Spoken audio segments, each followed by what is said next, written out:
I happen to be, and I don't know if anybody else was here at Mr. Hare's town hall, but people were asking Phil questions, and Phil wanted to give just his answer and didn't want to listen to dissension at all, did not want to see that, you know, he had 500 plus people that were pretty ticked off at the answers they were getting, and that's, have you seen that throughout the district?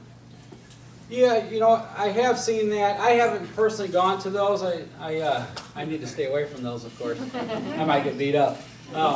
But, you know, the one that was in Moline, Illinois, you know, it was a pretty, I saw some pieces of the video from the meeting that he had here, and I can tell you this, Moline wasn't nearly as wild. But, you know, I think the big thing that we have to have happen is we need to have representatives that are going to truly listen to the people.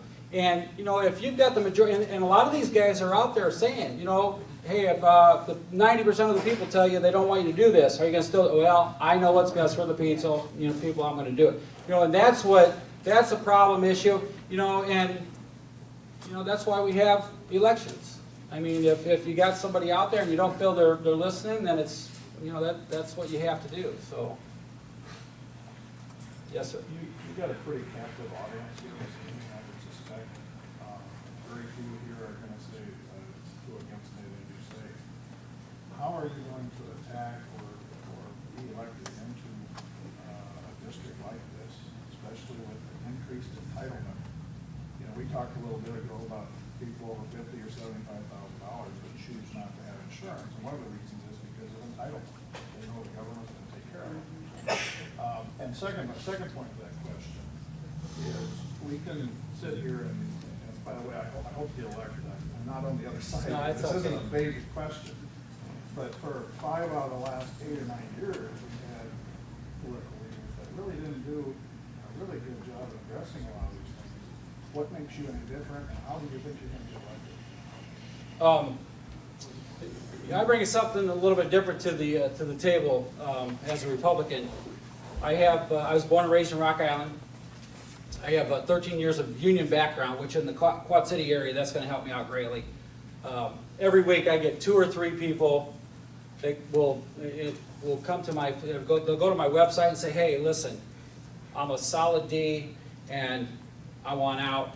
You know, I've looked at your site. It's going to take a lot of hard work and really getting people to think outside the box and have them, you know, look at what people stand for, how they're voting, and then what, you know, I've got on my website, what have you, and make the decision there. And rather than, the biggest thing is having them, rather than vote for a D or an R, have them vote for the person, and it's all over. I mean, I agree with it. There's a lot of Ds that want out, and they're looking for somebody to help them get out, but sometimes they don't get the right information. I don't expect you to answer it, but just something I'm sure you've thought about. How are you going to get this done? We're going to raise a lot of money, and we've just brought on some folks that are going to help our campaign just kind of get really organized. I'll give you an example. We've got a Facebook account. We're going to use the internet like it's never been used before. We've got a Facebook account. It's been rolling for about 7 months. We've got over 1,000 people in the group. Opponents had his for about 2.5, 3 years. I think he's at 600 and something. I will bring the youth. And I know a lot of those kids, you know, they say they're going to vote, but they don't. But when you get the youth tied in, which I've got some pretty good connections, is they will run through, if they believe in you, and they believe that you're going to work for their generation, they'll run through brick walls. They really will. So this guy right here had... Just a couple of questions. I have a comment. First of all, thank God for Fox News. Otherwise, I'd have to sit there. So I get the truth on Fox. Mark Twain once said that a camel is a racehorse designed by a congressional committee. I'm looking at a camel up there. And what I don't understand is we have several things in the healthcare industry that are a problem and need to be fixed.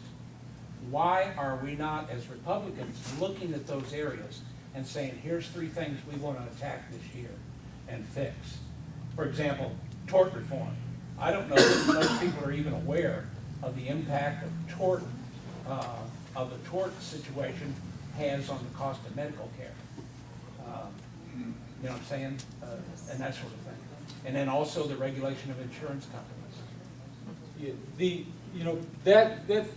Those are very good points. And what we need to do is we need to have, first off, is when I get in, I'm not going to make friends. And I believe that one of the first things I'm going to do, just to kind of give you an idea, one of the problems we've got is we've got representatives that are serving themselves. And Amen. I'm sorry. If you look at this map, the purple section right here, that's our district. And it wasn't just, don't think this was done by, this is Republicans also, okay? This is called self-serving. And what they do is they set it up to where they can't be taken out. And one of the things that, it'll never happen, but Iowa has a real nice map because it's like a checkerboard.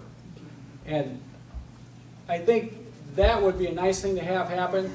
I've got an issue with congressmen or even senators taking raises during a recession. That's a problem. I think the only time those guys should get a pay raise is when the taxpayers say, hey, you've done a good job, here's a little pay raise for you. What's happening is the people that we've got in, and not all of them, because there are some good folks in there, is they've forgotten that they're there to serve the people. And what Congress was set up for, it was set up for average folks to take their tool belt off, set it to the side, and go and serve your country for 2, 4, 6, 8 years. Definitely wasn't set up to have somebody go in there and be in there for 30, 40, 50 years at all. Yeah. Well, and another thing that's huge, is that after 5 years, you get a full-blown pension. Anybody in the room get a full-blown pension after 5 years? Exactly. That's wrong, because what happens is when you start making it about money, you take the servant's heart out of the picture, and it's all about me, me, me, me, me. So the first thing when I get elected I'm going to do is I'm going to sign off on that. I'm not going to take that pension, and what I'm hoping to do is what my dad taught me as a little kid. He says, Bobby, you always got to lead by example. I'm going to try to lead by example, and hopefully people will say, hey, you know what? Are you going to be like this guy from Illinois, the crazy guy, and wave off that pension? Because I think that that's one of the problems we also have. Now, are we going to have, is there any way you can cut down, instead of 3 years running for office, to put it for 6 months? Because you can say enough stuff about somebody in 6 months or in a month that you don't have to have 3 years to do it. And why waste all that money Yeah, that's... for all that traveling? So is there anything you can do about changing that? No, I think that was the 2-year terms. Is that what you mean? Well, we started this. Oh, running for that long? Yeah. Yeah, that's just a problem with, and that's one of the things that the Founding Fathers didn't look at. They didn't realize that, people would be raising $1.5 million to run a campaign and fill up your TV with commercials and just kind of, yes, sir.